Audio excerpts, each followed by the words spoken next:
When dealing with our daily emotions that we all face, there can be positive outcomes we control. Is living abundantly really possible for all of us, no matter where we find ourselves today? Absolutely, unequivocally, yes is the answer. Now, here is the host of The Long Bearded Guy, the Chief Catalyst, Strategist Guide at Jewel International, Gordon D Melville. Hey everybody, welcome in. Welcome. It's Red Fridays. You're with the Long Bearded Guy, Gordon D Melville on Inspired Choices Network. And today we're talking about emotional intelligence measure.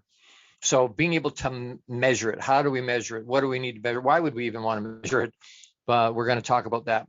So Red Fridays, wearing my red tie. You can't see that, but it's under there. Red tie. So remembering everyone deployed, RED. And so that's very near and dear to my heart, and I want to put that out there every week. So you've heard it before, but I want to say it again. Welcome. I deeply appreciate people reaching out. I've had a lot of people reach out with comments and questions and likes and loves and shares and whatnot. And I want that to continue. I'm really that engagement, which I'm really looking for in a big way. As you know, my 10 million men mission is that needs to happen. Engagement needs to happen in a big way. So we got lots to talk about today. Measuring our emotions can help us increase the awareness of how our decisions, situations, and actions align with our mood. A lot of times that's a choice. It's a choice that we make. And I'm not saying it's easy. Sometimes that's very hard. Sometimes it's very difficult to choose to watch that. But we want to be able to choose that. And so being able to measure it, we need to be able to do that if we want it to improve. Anything we want to improve needs to be measured. If we're not measuring it, then there's no impetus to make it better. So I'm excited to have you on. If find us on our new the ICN app's been around forever now, but on Apple TV, Google TV, we're all over the place. Roku, we're on our own Inspired Choices Network .tv, I believe is what it is our TV website. It's our TV platform. So awesome. Find us wherever you listen and encourage people to come in and subscribe. Doesn't cost anything to subscribe, and there's some amazing hosts on this network. So you come in and listen to me for sure, but there's a lot of other people that you can listen to as well. So find those people. All right, let's go. Why do we measure it? Why should we measure emotional intelligence, emotional quotient? And you've heard me say before, emotional quotient is at least as important, if not more important, than your IQ, because people don't care what you know until they know how much you care. So being able to put that out there and go, hey, you know what, I need to increase my emotional intelligence. And I specialize in guys, because a lot of times we don't connect. We've been taught not to connect with our emotional quotient, with our emotional intelligence. And so it makes it hard. So being able to measure it, why would we measure it? Because if we can measure it and increase it, it'll help us stay calm.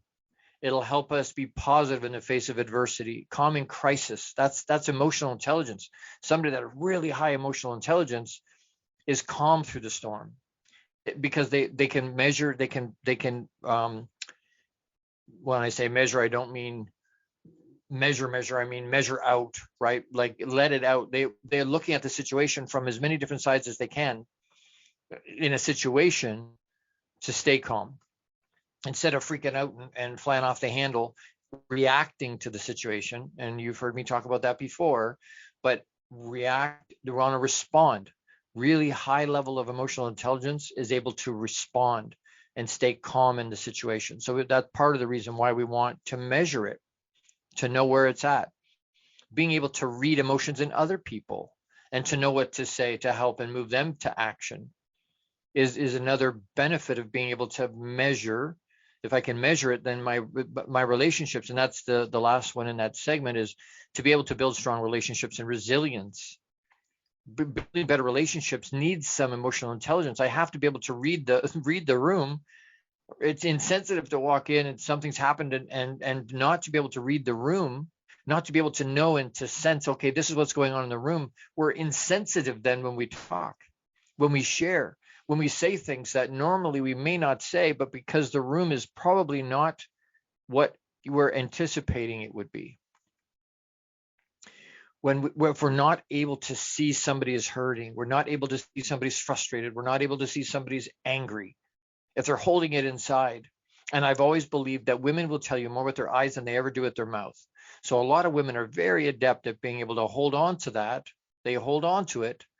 They don't let that out, but you can see in their eyes that fire, the frustration, the anger, the hurt. You can see it in them. And whether they articulate that or not, whether they say it out loud, for us guys and for people that don't have high emotional intelligence, emotional quotient, we miss those cues, and it causes our relationships to have challenges. Being able to look at somebody at work and go, hey, I understand there's something going on. What's going on? Being able to read body language and understand, but all that starts with being able to measure it. Why do we want to measure it? Well, we want to measure it because we need to know where it's at. I can't improve it unless I measure it. We used to say in the automotive industry, if it's something that you want to improve, you have to measure it. It's got to be something that's measurable. It's got to be something. They talk about, and I'm not a fan of SMART goals. As soon as you tell me, as soon as I get to realistic, I'm out. But it's got to be something measured. It's got to be having an idea about, oh, I kind of like to have. That's not a goal. That's just a wish. Unless it's got a date attached to it, an end date. I'm going to have this goal by this date. It's something that's said, it's written down, it's clear, it's concise. That's a goal. It has to have a date attached to it. But when we don't do that, so being able to have measured emotional intelligence, I have to know where I'm starting from. And then I have to know why. Why am I improving? Which we're going to talk about in another segment. But why do we want to measure our emotional intelligence?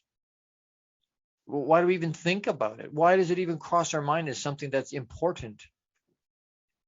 Lots of people go after knowledge. John Maxwell says lots of people are eager to learn. They're eager to get the information, but they're not eager to be coached. They're not eager to implement that information. And if it's something that we want to do, we really, really want that to happen. We need that to happen. Our emotional intelligence to get better. We have to be able to look at it in a way that says, hey, this is where I'm at, and this is where I'm going. This is where it's at. This is where it's going.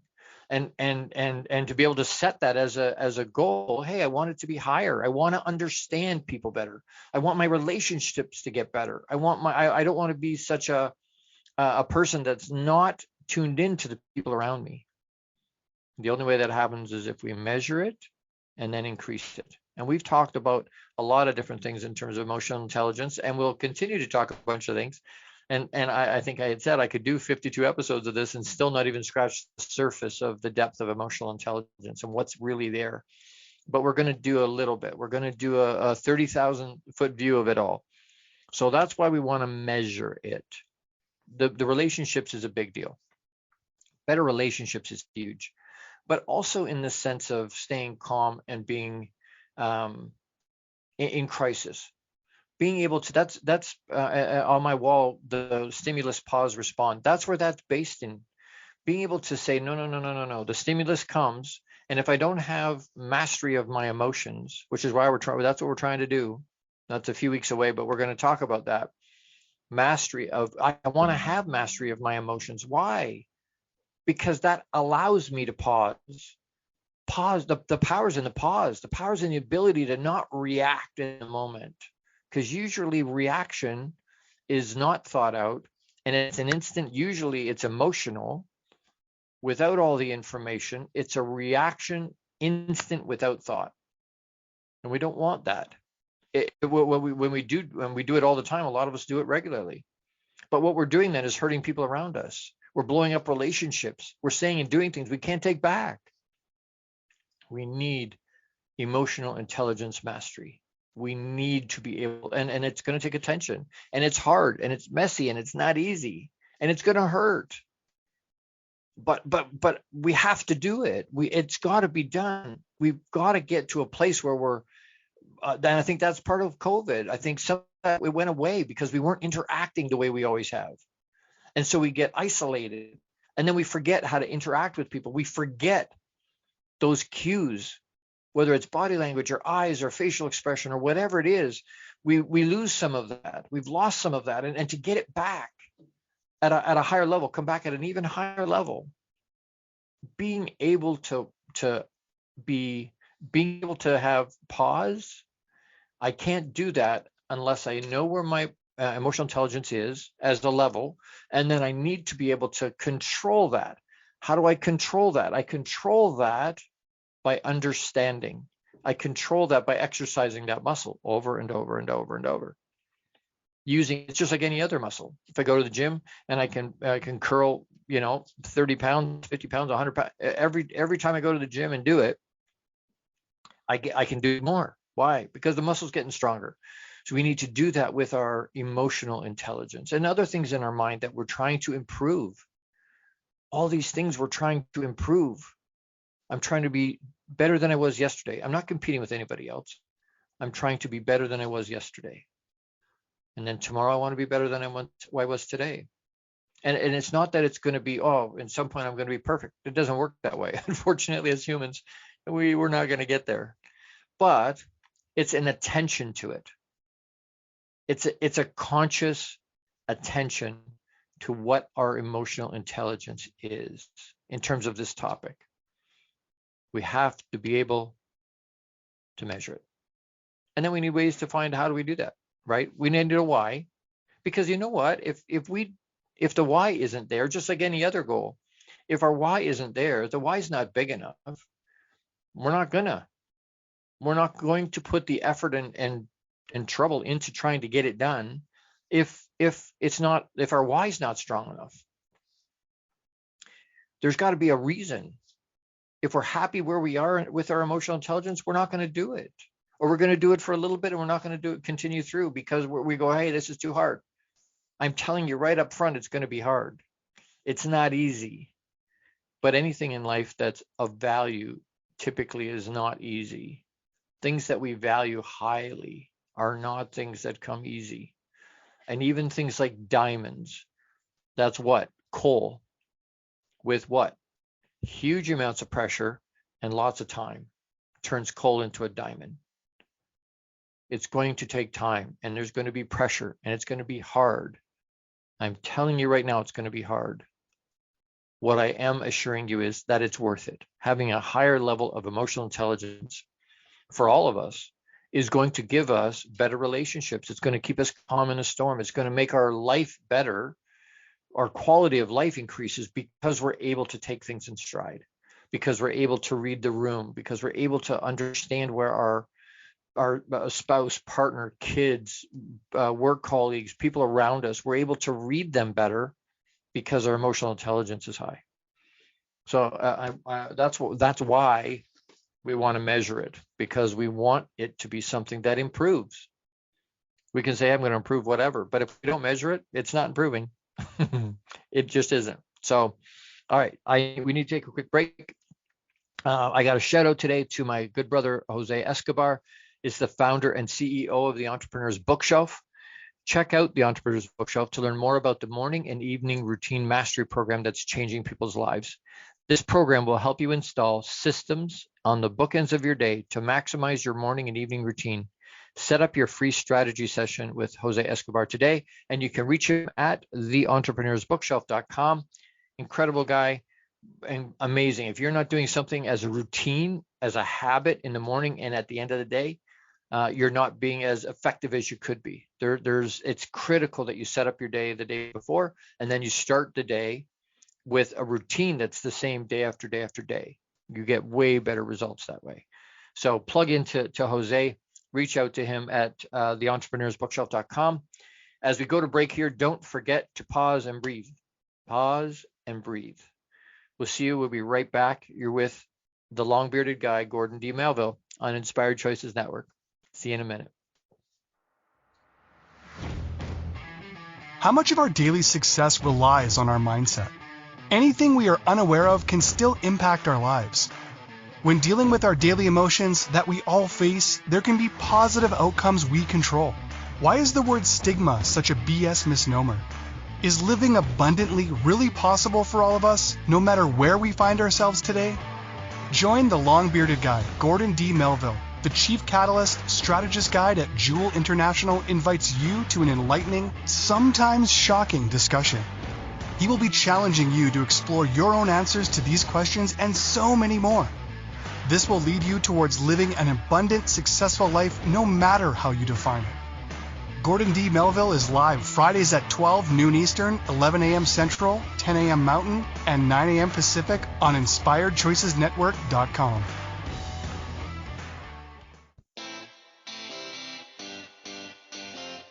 Are you a subject matter expert?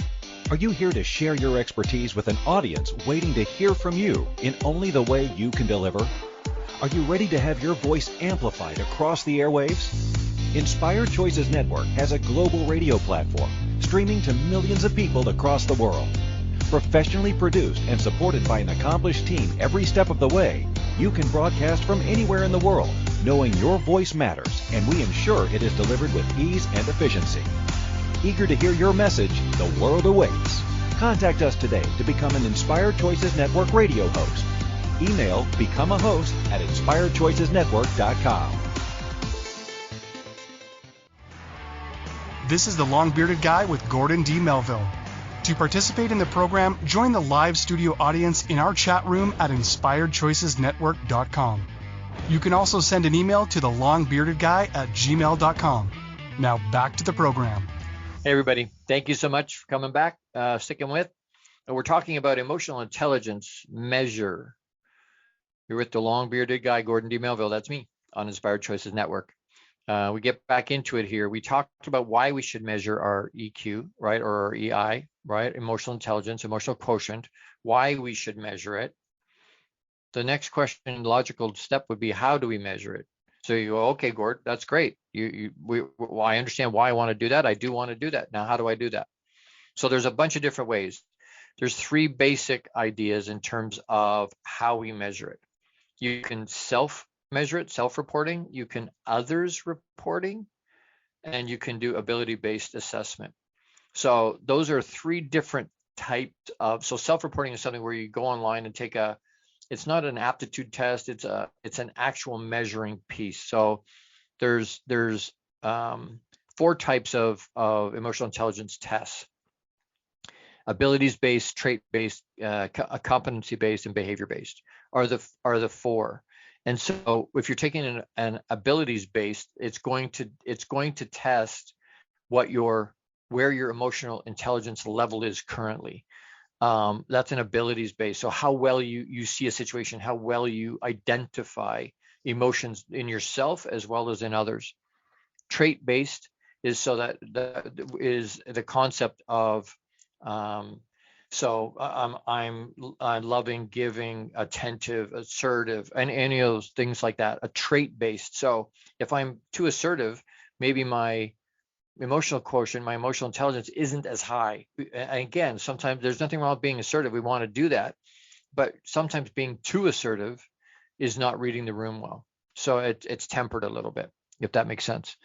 So that's trait-based. Competency is literally how well you do it, right? How well are you competent, not competent at doing and plugging in with your emotional intelligence? Are we good with that? And then behavior-based. So how do we act? So we're looking at, that's almost a reactive type quiz where, this has just happened. What did you do? What do you think the best result, or what do you think the best action is? What do you normally do? So it's not excuse me, a lot of those are not, they tell you answer based on what you normally would do, not on what you would like to be able to do or what you want to be able to do, right? There's a difference between wanting to and actually executing. There's a difference between I want to be that person and not being able to get there, or not actually doing and executing on those ideas. So those are four different types of EI testing, and I'll give you just real quick there's three I found that are most referred, the ones that the professionals use. There's one called the Emotional Quotient Inventory 2.0 is the most widely used emotional quotient, emotional intelligence quiz. And it's going to ask some interesting things. It's going to ask some, I did a couple of them this past week to prepare. And it's interesting what they ask and how they ask it. And sometimes the answers you look at it and go, I'm not sure I would do any of those four things. But what would you do the closest? Which one is the closest to what you would do? And so that's the most widely used one. And just you can Google it. The Emotional Quotient Inventory 2.0 is the first one. The second one is the profile of emotional competence. And so that's right. We talked about 4 different types of EI tests, competency based. So this is a competency based one. The profile of emotional competence, and it measures 5 core competencies: emotional identification, understanding, expression, regulation, and use. It's measuring those 5, what it believes are 5 core competencies in terms of our emotional intelligence and how that breaks out. And the third one is the Trait Emotional Intelligence Questionnaire. There's a long version and a short version of that. But again, that's obviously a trait based, right? Each of them, that's a trait based. The one before it is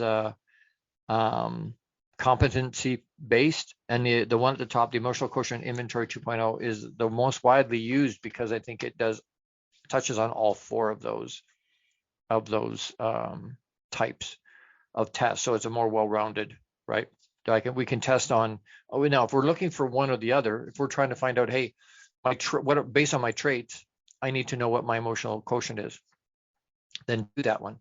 If you're looking for something that's more well-rounded, I would suspect my listeners and people that are listening, and the one I would recommend to clients would be the Emotional Quotient Inventory 2.0, because it's going to give you kind of at least a place to start, right? You can dig down into trait and competencies and other things, abilities and whatnot, as you go along, as you start to get on that journey. But to have some place to start and to begin, that Inventory 2.0 will give you a really good, well-rounded. So in terms of, that's a self-reporting. Okay, that's me looking at me. That's me saying, this is who I am. This is how I respond. This is what I do. This is what I think. This is how I act. This is how I respond in a moment. That's me reporting. Like we had said, another way is to have others reporting. And how do you do that? Others reporting means what? Well, that's a really hard one, because what it means is asking other people what they believe my emotional quotient is. Other people telling me, am I a good listener? Do I like all these different bits and pieces of what emotional intelligence is about? Am I good at that? Am I good at reading a room? Do I have some empathy? Do I have the concepts around? Do I have a handle on those concepts? Am I easy to talk to? Part of the reason House, I love that show. If you ever watch medical TV shows, House was a really good one. I don't know if it's still on anymore, but really good. But they put up with his lack of emotional intelligence. He had none, no bedside manner. Matter of fact, he was belligerent and nasty. Why? Because he couldn't read the room. He was a brilliant doctor. That's why they put up with him. But he had no bedside manner, none. And it makes such an interesting environment, because in that world, a lot of the things he was talking about were hugely important and really devastating medical conditions and really serious stuff. And he had no way and he didn't care to. He had no interest in improving his emotional quotient, his emotional intelligence. They would butt heads with him all the time because he just didn't understand. He was being hard, he was being nasty, and he was being thoughtless, and no empathy and no sympathy and no nothing, just the raw fact. And we all know people that are like that, where it's just, well, I'm just keeping it real. No, you're being a turd. You're being ignorant to something. Like, read and understand, have some emotional intelligence, have some empathy in a space. That makes relationships work better. but like I'm saying, how do I measure? One way is to do it myself, but the other way is to ask other people. That's a really humbling deal. That's a really, really humbling deal. Because what I'm doing is asking other people, ask your spouse, ask your partner, ask your kids, ask people at work that you trust, that you know value you. Don't just ask anybody. That's not what I'm saying. But what I am saying is find people that you know, that love you and like you and trust you and are looking out for your best interest, and ask them, hey, do I have any emotional intelligence? Am I a good listener? Do I have empathy and sympathy? And do I come across that way? Am I approachable? Can somebody feel like they can just open up and go, hey, Gord, this is where I'm feeling? And lots of people, they don't. With me, a lot of people do. I get lots of people that I'm in a conversation with people and they're like, I don't know why I just told you that. I don't tell that to many people or to anybody. I don't talk about that. How's that happening? That's me using some emotional intelligence and looking and listening to what they're saying. I'm creating a safe space for them to be able to share. Another good reason why you want some emotional intelligence. Why? So that you can do that. So you can create space for other people. So that you can give advice, being able to know what to say when someone opens up and shares their heart with you. To know what to say. That takes emotional intelligence. To know how to hear what they're saying and move forward. One of my sons took his first driving test yesterday. And he didn't pass, and he was very upset about it. He was really, really disappointed because he was really looking forward to that. He had made some plans with his brothers and whatnot. So, but to be able to sit down in the car next to him and go, okay, so what's the deal, right?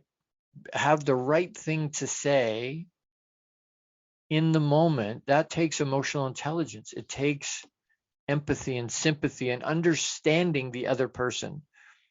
So self-report, figure it out for yourself, right? Do some of these tests, ask some other people what they think,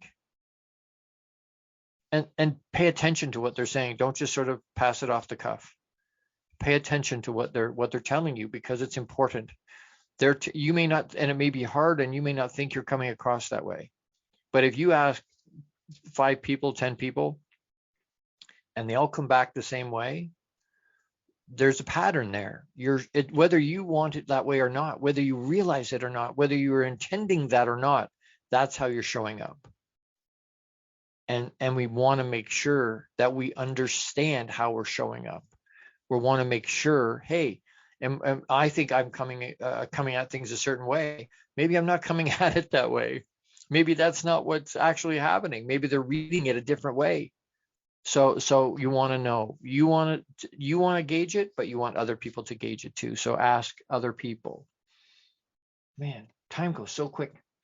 We got to take another quick break. So I want to do another quick shout out for Jose Escobar, my brother Jose. Incredible guy, incredible. He's doing amazing things.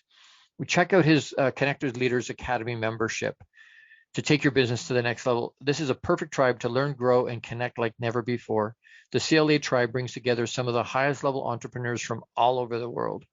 Set up a virtual coffee with Jose Escobar today at theentrepreneur'sbookshelf.com.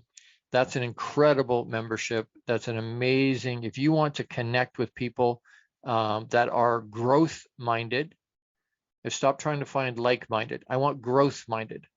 Like-minded doesn't inspire me and push me forward. Growth-minded people will inspire me and push me forward. You want to surround yourself with growth-minded people that are cheerleaders for you. The Connected Leaders Academy is a group like that, a whack of cheerleaders that are really high-level elite entrepreneurs that are putting it out there and connecting and sharing and pouring into each other and looking out for each other.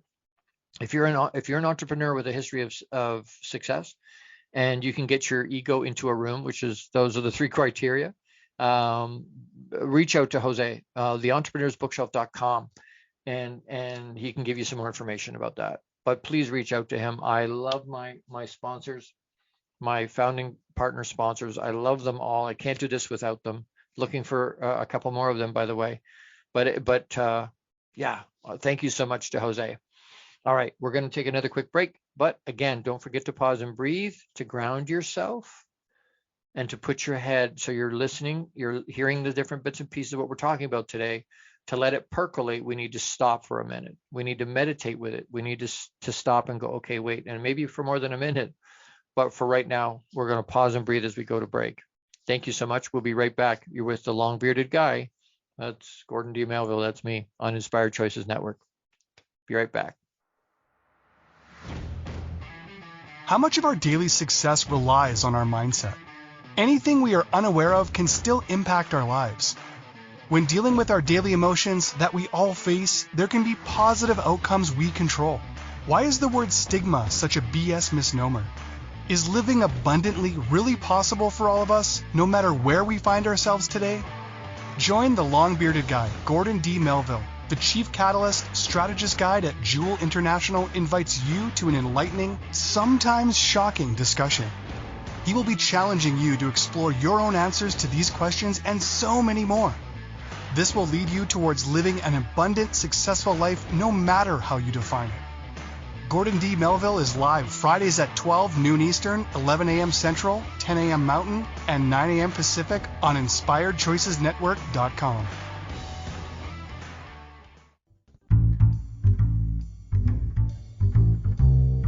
How wonderful would it be to carry your favorite Inspired Choices Network host with you throughout your day?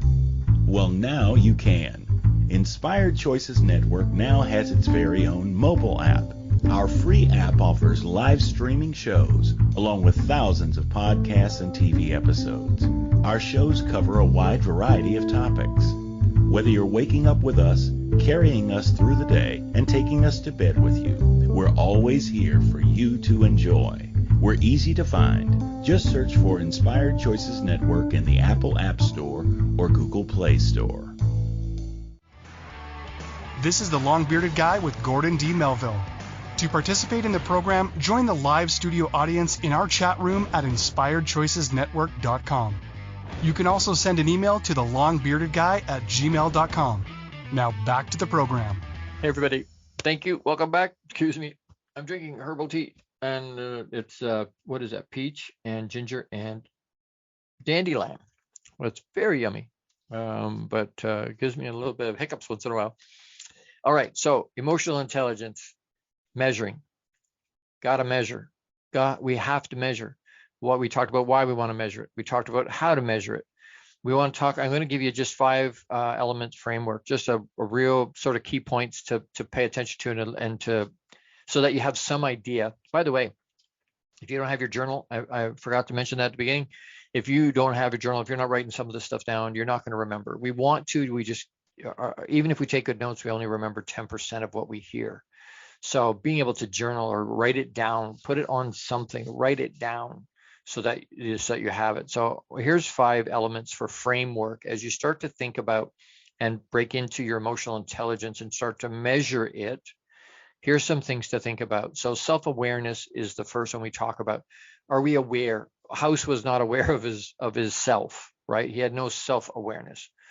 That's one huge component, and that's why we want to ask other people, hey, how do I show up to you?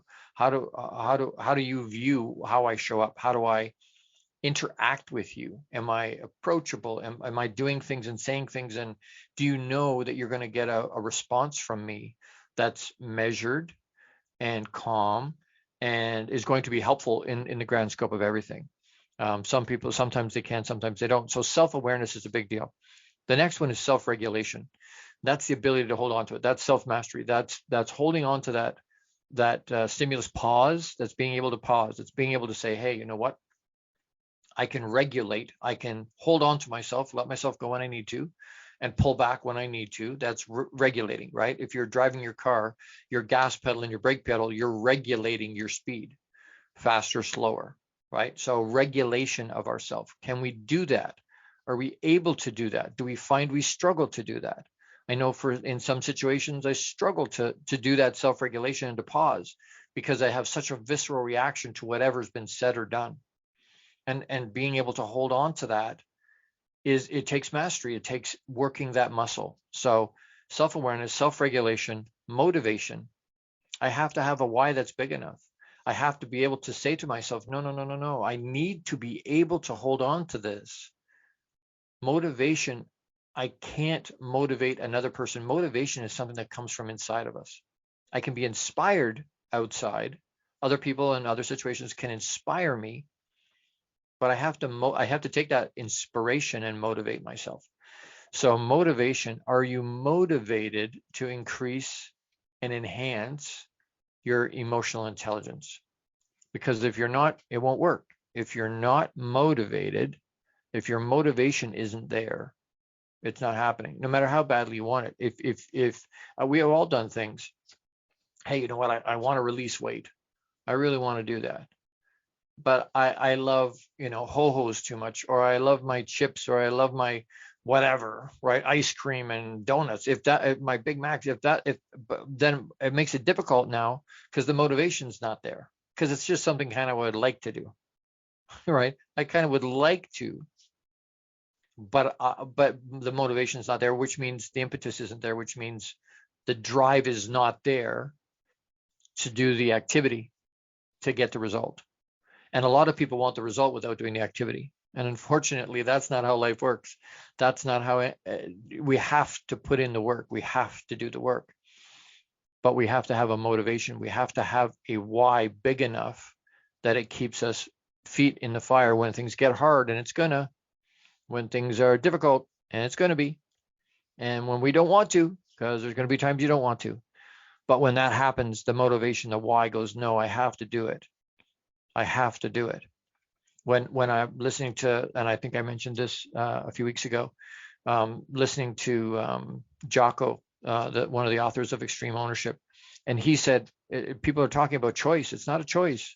You already made the choice. Did you choose to be in that relationship? Did you choose to work at that job? Did you choose to be there at 8 o'clock, 9 o'clock, whenever? Did you choose to see that client? Did you already make that commitment? Yes. Well, then it's not a choice. You already made the choice. Get up, move, show up. But the motivation's already there, right? The motivation is already there. You already go, hey, you know what? I've already made the commitment. Now I need to inspire myself. How do I do that? That's a huge topic for another show. But motivation. So self-awareness, self-regulation, motivation, empathy. Do you have empathy? And there's a difference between empathy and sympathy. We can have sympathy for almost everybody. And when I say almost, I'm saying that because off the top of my head, I can't think of a reason you wouldn't, but I'm leaving the door open a little bit. But the difference between sympathy and empathy, as soon as I talk about empathy, it's very difficult for me to have empathy, that level, on a topic or on a situation that I haven't experienced myself. So when I growing up and being a boss and in the business world, I didn't have emotional intelligence at the level I needed to, because I didn't understand my emotions. I didn't understand, and I had more than most, I think. And I say that very humbly, but I didn't have it at the level I needed it to get my mission done. Right? I didn't understand depression, deep depression. I didn't understand suicide. It didn't make any sense to me. So when I was talking to somebody that was deep depressed, I could have sympathy, but I didn't have empathy because I didn't understand that. I hadn't lived that. Somebody says, oh, you know what, I understand deep depression because I looked after my family member, my friend, whatever, that had deep depression. So I understand that. You understand it, yes. Again, it's just sympathy. You understand it from a caregiver's standpoint, not from the person actually being depressed. The depressed person is having an experience that, unless you've had that experience, you don't understand as fully as you need to have empathy. But we can have sympathy for almost everybody. We can understand on some level, try to understand, right? We say the words we use, we'll say, I can't even comprehend what you're going through. We say that to people, but I think I would caution, I would say, you know what? Maybe more of us should try to comprehend. Because if I can comprehend what they're going through, I can't even comprehend that. That doesn't even compute. We need to try to. I can't even imagine what that feels like. We need to imagine what that feels like. If you want to be able to have emotional intelligence at a level that's impactful in a positive way, we need to understand. We need to try and imagine, what does that feel like? Because that will raise our emotional intelligence. We will respond differently to people. It'll give us a breadth and a bandwidth of emotions and empathy that wasn't there before. Experience is the best teacher, but it doesn't have to be my experience. It doesn't have to be your experience. It doesn't have to be our experience. It can be somebody else's experience. But I have to try to be able to imagine what that feels like. I have to be able to get to a place where I'm somewhere in between sympathy and empathy. I haven't actually experienced it myself, maybe, but I've tried to imagine. I've tried to put myself in a space that's had that happen to me, and watch what happens. Be aware of what's going on. How does that make you feel? What are you seeing? How are you doing? How are you operating? How are you showing up in other people's lives? How are you showing up for yourself? Empathy. Do you have empathy at the levels we need to? And even if we've had the experience, sometimes we've had the experience and still don't plug into that. That's a waste of an experience. We're going to go through the pain anyway. At least get something out of it. At least use it in a positive way so that it increases who you are, expands who you are. Again, you've heard me say that, but life's not happening to me, it's happening for me, but it's happening for me to specifically and uniquely equip me to help other people get through what I got through. I'll say it again. Life's not happening to me, it's happening for me to specifically and uniquely equip me to help other people get through what I just went through. That's empathy. I can empathize. I understand. I understand what deep depression looks like. I've been there. I understand what suicide looks like. I've been there. I've been on the bathroom. I get it. I understand intimately what that feels like. And once we can do that, then we need to be able to use that. It's not there just as a it just happened. Oh yeah, it just happened. It's not there that way. It's there to help us help other people. So self-awareness, self-regulation, motivation, empathy, and our social skills. That's bedside manner. Reading a room. Our social skills get better. Then our relationships get better. Those 5 element framework, key points to think about as you're thinking about, write them down. Self-awareness, self-regulation, motivation, empathy, and social skill. Think about those things and then go and do a test. We're trying to figure those things out. Think about how you behave in those situations. How do you respond in those situations? How do you think in those types of situations? And then if you want to increase it, there's some elements from framework to sort of journal around a little bit. This is how I think I respond. Take some of the tests. It'll help. I need to do another break. But as we go to break, I'm a high performance coach. I specialize in entrepreneurial men, but I'll talk to men, I'll talk to women, but I specialize in that space. And so I have a coaching program, lots of coaching programs, but a group coaching program, one-on-one coaching program. I just opened up 4 more spots in my one-on-one. If this resonates, or you want this information, you want to go deeper, you want to know how it applies to you specifically, you want a custom program, this is all custom work. So if that's of interest to you, if the keynote stuff, I'll speak virtually or live in person. I've got 9 or 10 set for this year. So I'm all over that. If you want me to talk to your group or to your church or to your men's group, to your whoever it is, let me know. Please reach out. You can reach me at the longbearded guy at gmail.com. And I'd be happy to do that. Again, wanting to expand my reach, wanting to expand the engagement of people reaching out, because there's a lot of people hurting right now. There's a lot of people that are needing help. Every gender there is looking for help. There's so many people hurting. and I'm here to help. So if please, if you hear that and go, hey, you know what, I'm okay, but I know I've got a friend or a relative or a family member or somebody that needs to talk to some, needs to hear. It's not clinical, but it's understanding, creating a space and giving them some empathy or sympathy and helping them move forward in their life. If that's something that you need, you want accountability, you want somebody to help you set up to get to another level, to get to multiple levels, reach out. thelongbeardedguy@gmail.com. Happy to do that. Would love to be able to help you. That's the mission.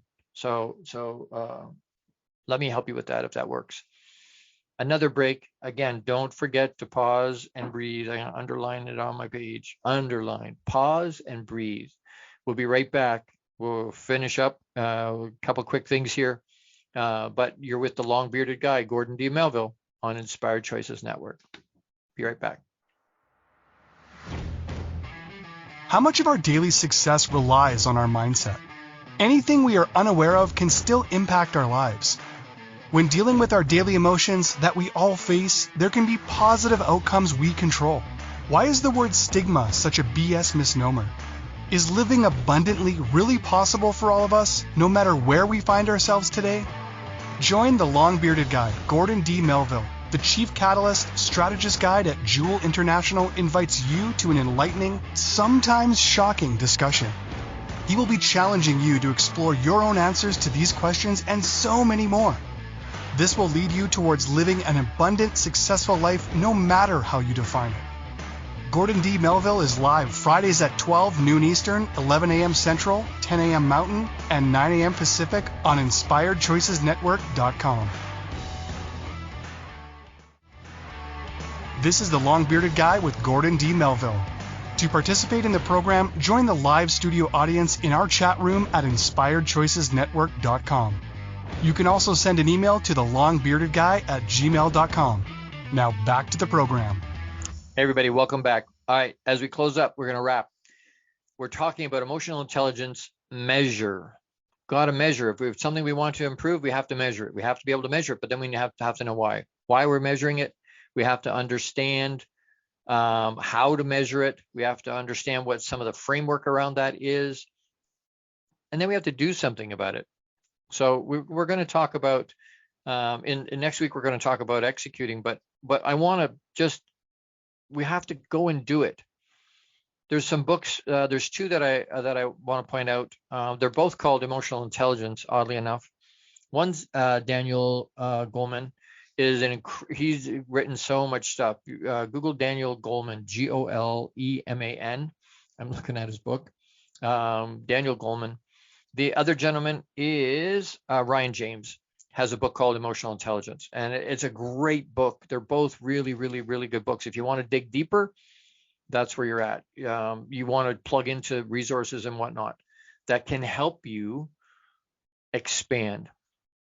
So that way you're not getting it from me. You're getting it from literal experts in that field, people that are scientist type people that are clinical psychiatrists, psychologists, counselor type people that do this for a living, and have big followings that go deep into some of this stuff.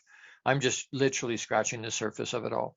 But those two books, again, easy to find because it's called Emotional Intelligence, both books. And there's lots of books, and I've been giving you little bits and pieces as we go along. Here's other resources. The call to action today is to go and find the Emotional Quotient Inventory 2.0 and do that quiz. Take it, or find a quiz that you like, or that you want, that resonates with you, that you like, that you go, hey, this might work, and take it. And then if you've got the courage to do that, send it back to me. Let me know, how did that work? Did you find was it a surprise? Did you find out something new about yourself? Did you realize wow, maybe I have more emotional intelligence than I thought, or maybe I don't have quite as much as I thought.